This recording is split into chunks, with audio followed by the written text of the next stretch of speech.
Bismillahirrahmanirrahim. Assalamualaikum warahmatullahi wabarakatuh. Saya Mukri Nizam. Hari ini kita akan bercerita ataupun saya akan mensyarahkan tentang model ciri pemerintahan dalam Islam. Ada beberapa model dan ciri pemerintahan dalam Islam. Saya akan senaraikan 7 daripadanya dan kita akan berbincang mengenainya hari ini. Ciri yang pertama, kita dapat lihat berlandaskan dalil yang disepakati dan ijtihad para sahabat. Ijtihad merupakan satu perkara yang penting yang dilaksanakan oleh pemerintah ataupun khalifah pada waktu itu. Jadi segala usul yang dikeluarkan perlu selari dengan ijtihad dan juga dalil yang disepakati. Dalil disepakati ada 2, iaitu Al-Quran dan As-Sunnah. Jadi kalau kita lihat pada era Khulafa' Ar-Rasyidin, kebanyakan dasar yang dikeluarkan semuanya disepakati dan juga selari dengan dalil yang disepakati dan juga ijtihad para sahabat.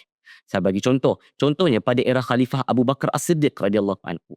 Bagaimana sebuah usul ataupun dasar yang dikeluarkan oleh Khalifah Abu Bakar berkenaan dengan pengumpulan Al-Quran. Kenapa?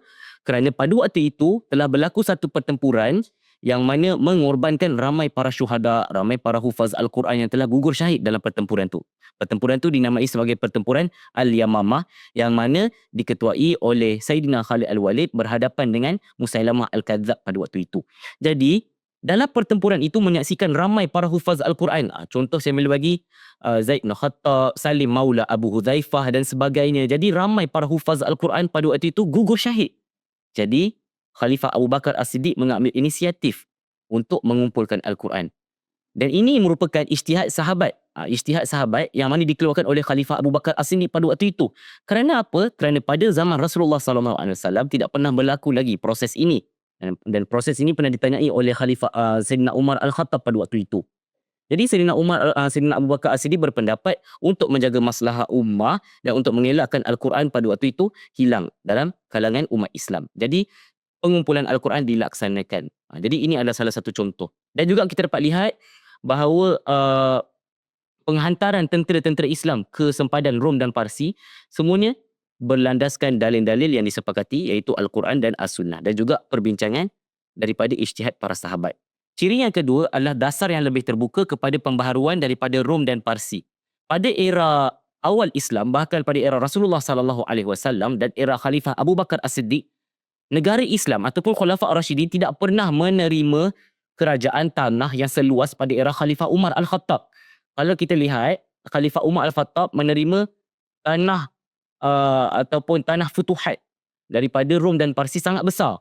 Rom ada sampai ke Syria, Syam, Damsyik, kemudian sampai ke Mesir, kemudian Parsi pula sampai ke Iran, Iraq dan Khurasan dan sebagainya. Jadi tanah ini sangat berbeza daripada era Rasulullah SAW dan Khalifah Abu Bakar As-Siddiq. Jadi satu kaedah pengurusan tanah diperlukan pada waktu itu. Jadi Khalifah Umar Al-Khattab berinisiatif mengambil ciri-ciri ataupun corak-corak daripada pemerintahan Rom dan Parsi untuk pengurusan tanah dan pengurusan birokrasi dalam kerajaan. Jadi sekaligus menyatakan bahawasanya kerajaan Islam merupakan bukan sebuah kerajaan yang kecil ataupun jumud, tetapi ia merupakan sebuah kerajaan yang boleh menerima ataupun pandangan daripada kerajaan yang lain dengan alasan untuk perkara yang baik dalam negara Islam. Ciri yang ketiga berlandaskan syura. Setiap dasar yang diputuskan oleh khalifah perlu melalui proses perbincangan ahli majlis syura. Perbincangan ahli majlis syura ni sangat penting kerana apa? Dianggotai dalam ahli majlis syura ni merupakan orang-orang yang ahli. Fas'alu ahla zikri in kuntum la ta'lamun. Tanya pada ahli ni jikalau kamu tidak tahu. Jadi khalifah pada waktu itu perlu merujuk kepada ahli syura, barulah dasar itu dapat dilaksanakan ke peringkat rakyat. Bahkan sekecil-kecil benda pun khalifah akan membawa isu ini ke dalam majlis syura. Contoh saya boleh bagi, ada satu ketika Khalifah Umar Al-Khattab, pembantu rumah Khalifah Umar Al-Khattab ni menyatakan bahawa kat rumahnya tak ada apa makanan. Bahkan pembantu sendiri kata, "Wahai Umar, kita jadi khalifah, awak jadi khalifah ni bukan makin kaya, makin miskin." Sebab apa? Sebab dalam rumah tidak ada makanan dan sebagainya. Jadi Khalifah Umar membawa isu ini dalam majlis syura, nak menyatakan boleh tak dia nak dapat gaji sedikit daripada Baitul Mal. Dan itu dibawa dalam syura. Dan ini merupakan kalau kita dapat lihat gambaran bahawa sekecil-kecil benda pun dibawa dalam majlis syura. Dan ini adalah contoh kita panggil sebagai integriti ataupun transparansi dalam era kerajaan Islam pada waktu itu.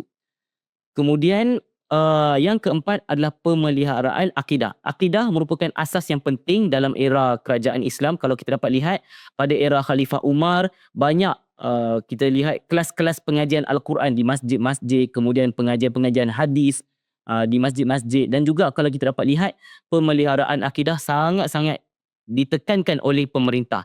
Contohnya Khalifah Abu Bakar As-Siddiq. Pada era Khalifah Abu Bakar As-Siddiq berlaku satu peristiwa yang menggoncang kerajaan Islam, iaitu peristiwa Ar-Riddah. Peristiwa Ar-Riddah merupakan peristiwa yang berlaku ketika mana selepas pada kewafatan Rasulullah sallallahu alaihi wasallam, ramai orang Islam yang murtad, bahkan ada yang mengaku menjadi nabi selepas daripada Rasulullah sallallahu alaihi wasallam.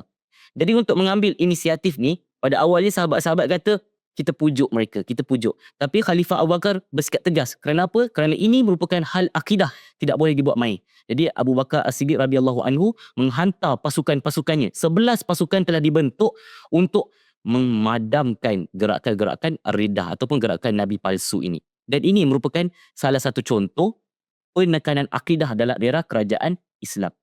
Kemudian seterusnya, ciri yang seterusnya iaitu khalifah yang hidup sederhana. Khalifah kalau kita lihat daripada era Khalifah Abu Bakar As-Siddiq sampailah Khalifah Ali bin Abi Talib. Semua khalifah bersifat sederhana. Kita tidak pernah lagi lihat Khalifah Abu Bakar As-Siddiq naik unta yang mewah, ataupun Khalifah Umar Al-Khattab menaiki kuda yang mahal dan sebagainya. Bahkan riwayat-riwayat yang menyatakan kerendahan ataupun kezuhudan para khalifah lebih banyak daripada menyatakan yang saya kata awal tadi. Iaitu kita dapat lihat contohnya ketika mana penaklukan ataupun futuhat, ketika futuhat pembukaan kota Baitul Maqdis, yang mana Khalifah Umar Al-Khattab bukan menaiki unta tetapi dituntun unta. Khalifah Umar menuntun unta tu, menarik unta masuk ke dalam kota Baitul Maqdis, menerima kunci daripada pendeta besar Baitul Maqdis pada waktu itu. Dan ini menunjukkan bahawasanya kerendahan ataupun kezuhudan khalifah pada waktu itu merupakan salah satu ciri yang penting untuk diamalkan oleh pemimpin kita pada hari ini. Okay. Dan yang terakhir sekali adalah kebebasan bersuara rakyat.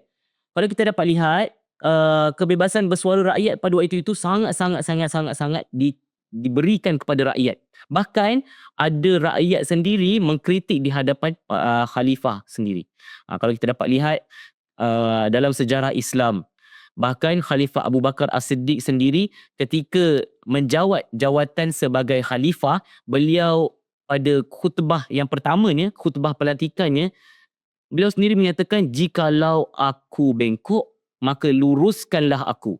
Nak kata kat sini apa? Kalaulah khalifah itu sendiri buat salah, tegur dia depan-depan, tegur dia terus. Nah, ini merupakan salah satu ciri daripada pemerintahan Khulafa Ar-Rasyidin. Jadi setakat itu sahaja daripada saya tentang model ataupun ciri-ciri pemerintahan Islam pada era Khulafa Ar-Rasyidin.